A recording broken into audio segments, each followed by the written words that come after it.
స్కూల్లో ఫీజు కట్టి రమ్మని పైసలు ఇచ్చిన. నువ్వు ఈ తాళాలు దాక్కుంటా తన్నలవాడు ఈ తన్నలవాడు ముక్కలు కొట్టి నువ్వు ఇట్రా ఎన్నిసార్లు చెప్పాలిరా పుల్ల కొడక నీకు? సిగ్గు లేదా కొంచెం కూడా ఏమైనా తాగుడు తెగబడతావా? మన్ను పెళ్ళం సోయి లేదు, పోరడు కనబడతలేడా నీ కళ్ళకు? మన స్కూల్ ఫీజు తాగుతావా నువ్వు?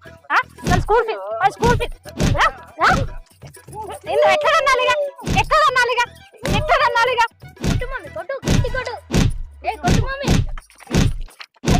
చిన్నవా కొత్త కాయ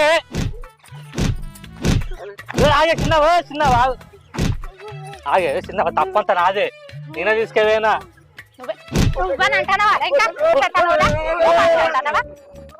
నల్లబొక్కపోడా తన్నాల్సింది వీడిని కాదు, నిన్ను తన్నాలి. నువ్వు చేపట్టే వీడి ఇట్లా ఖరాబ్ అవుతాడు. కాక మంచోడే, నువ్వు మంచోని కాదురా.